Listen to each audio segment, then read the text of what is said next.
This is a video tutorial to show you how to properly open and close jump rings and also attach extensions. Now, for the sake of this video, I need to say two things. One, there's plenty of background noise, so forgive me for that.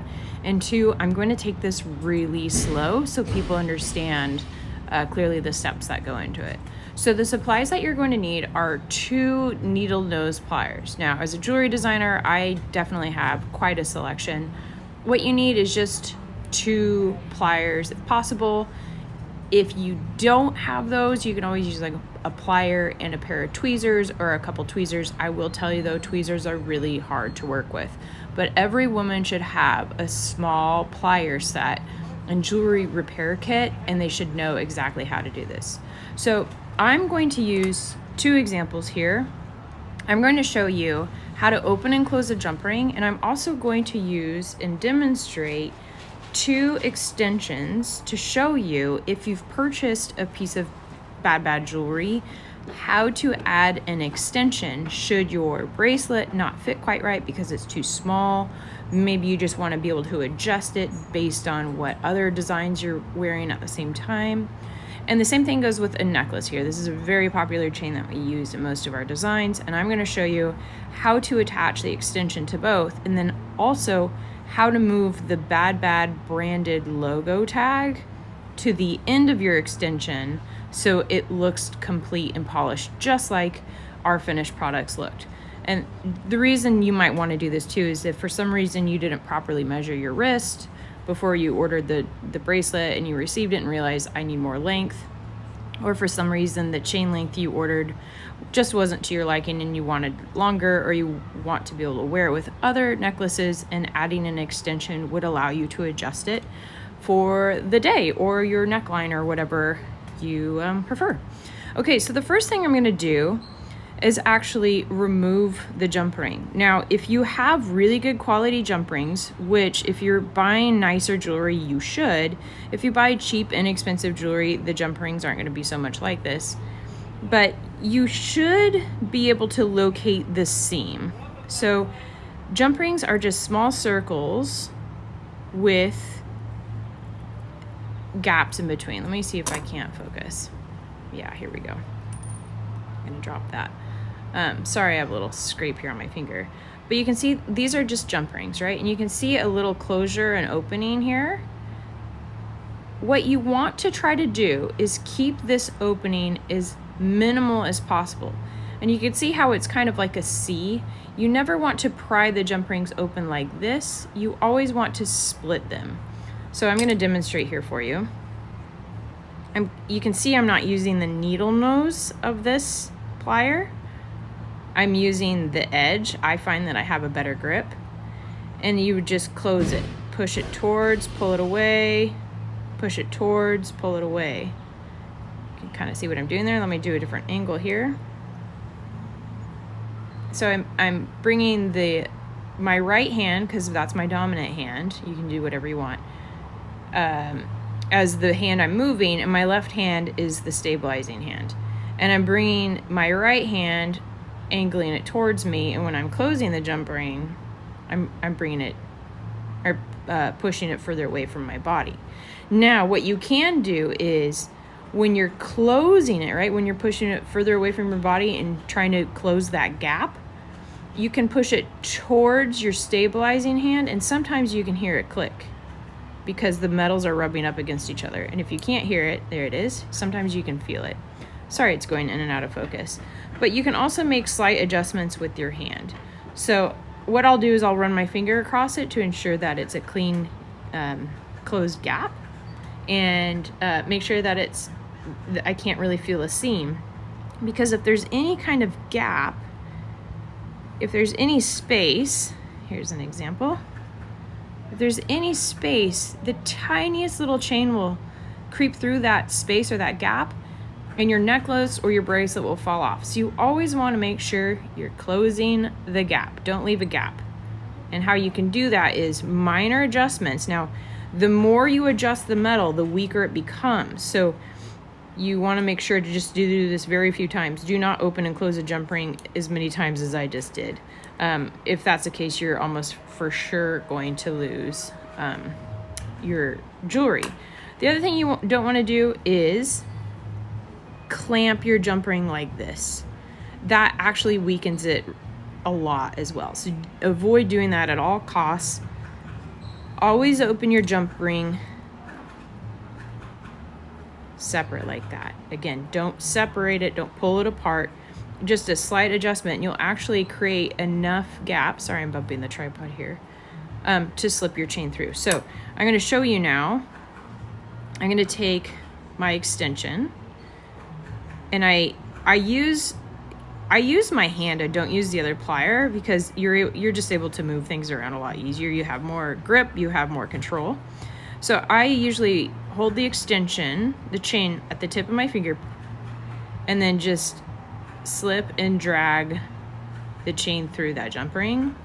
And then before it closes, I want to make sure that I'm adding the tag to it. Now, you don't have to do this in this exact order, but the jump ring I'm using, I intend to have be my last ring or loop inside of this chain loop.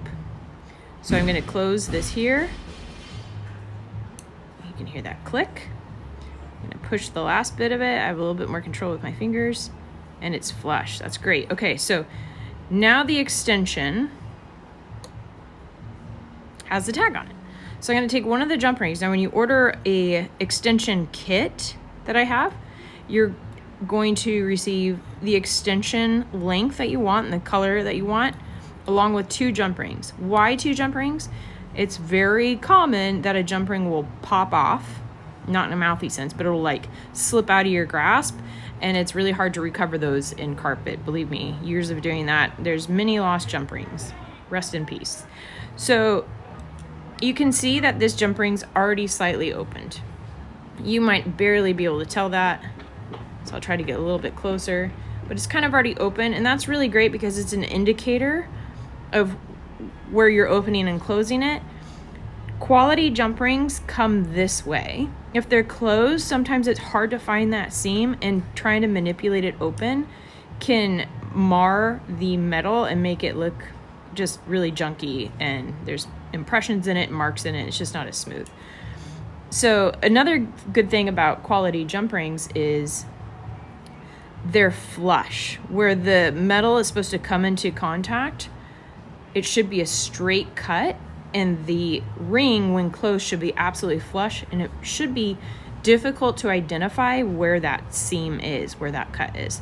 Okay, so I'm going to take the extension and add it to this necklace. First, I'm going to slightly open this jump ring. You can see I barely opened it. I'm trying to get it in focus here. It's barely opened. And again, using my non-dominant hand, I am going to slide the jump ring through. And when you're using jump rings, you're essentially connecting one chain to another chain, or one chain to a component. You're connecting 2 things together. So oftentimes, in the beginning, when people aren't used to this, they'll put a jump ring on and they're so excited to close it up, they'll close it up and they realize, wait, I was supposed to attach something to it. So what you're gonna wanna do is don't close it yet. I take the necklace in my other hand, my non-dominant hand. Again, this is just the stabilizing hand. And you're going to want to attach the jump ring to the loop that's attached to where the lobster clasp or the clasp is connected to.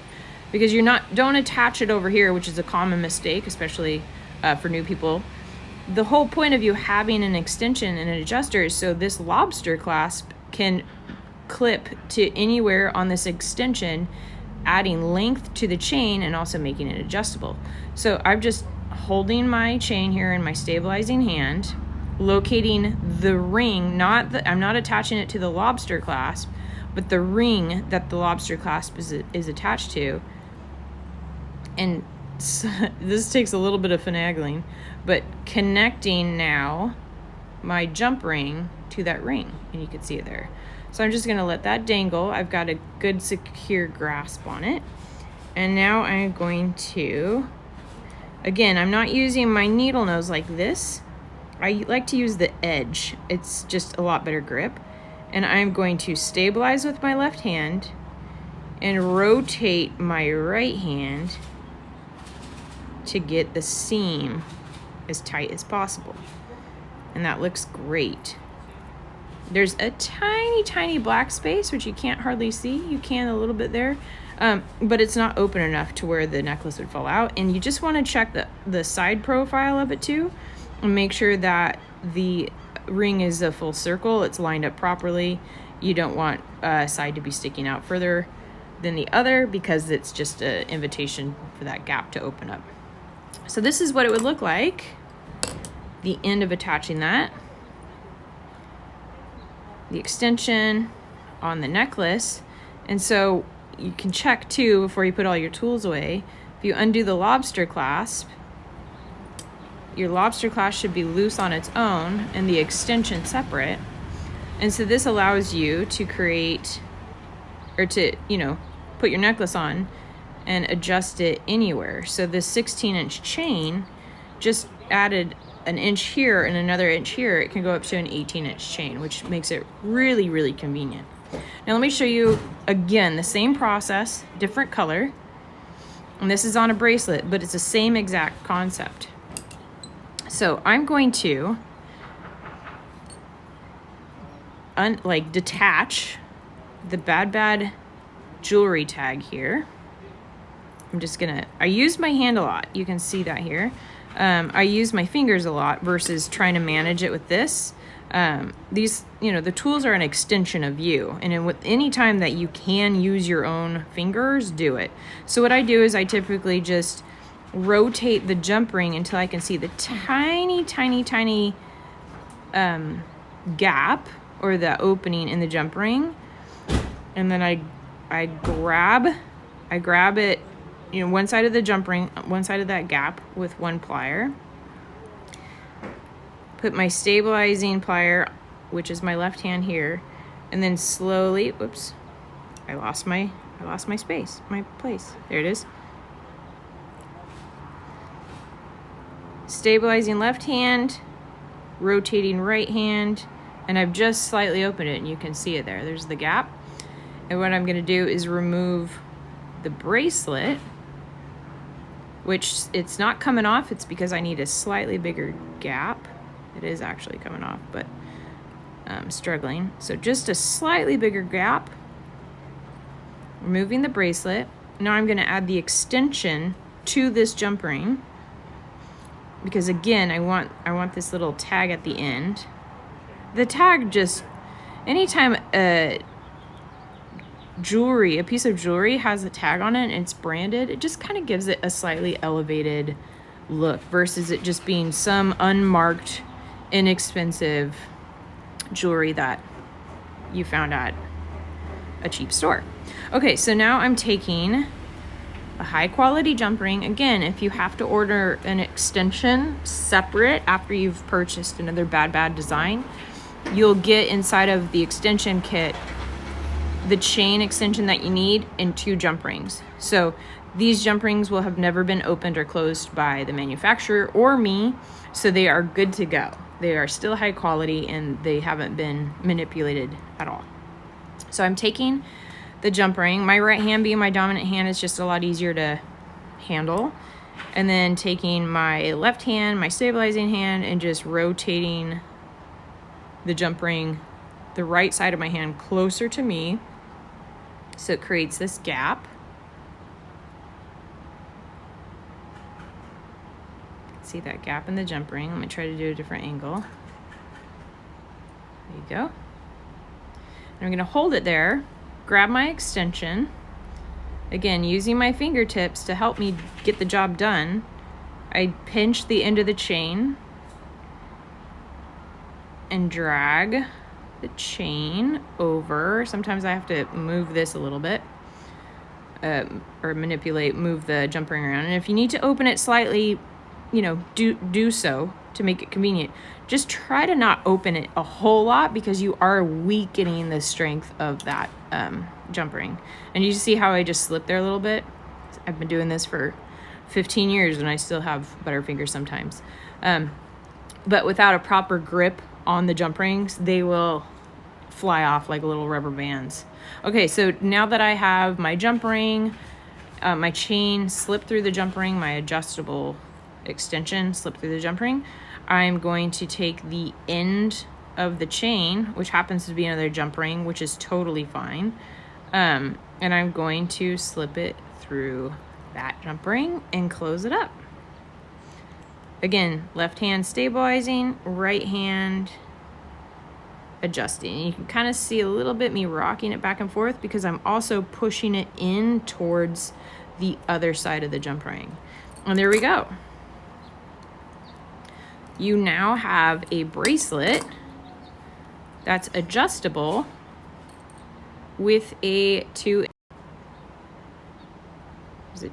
extension. So this might seem a little bit excessive. For some, it's a preference for sure. The long chains, I think, look adorable. You don't necessarily need to go that long. But the other thing too is if you have an extension, you're probably not going to let the full amount dangle.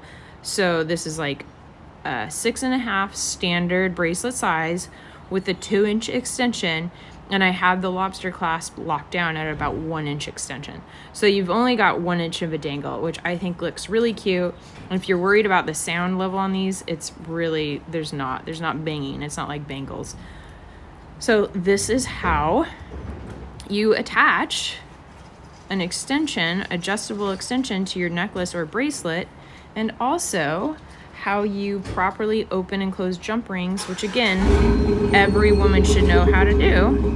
And definitely get a pair or a small jewelry repair kit and always keep it on hand close by, because you probably have a lot of personal jewelry inventory that is either tangled up or you haven't worn because the jump rings they've gone to crap. So definitely purchase a kit if you can. And again, if you need assistance with your adding an extension, this is exactly how you do it.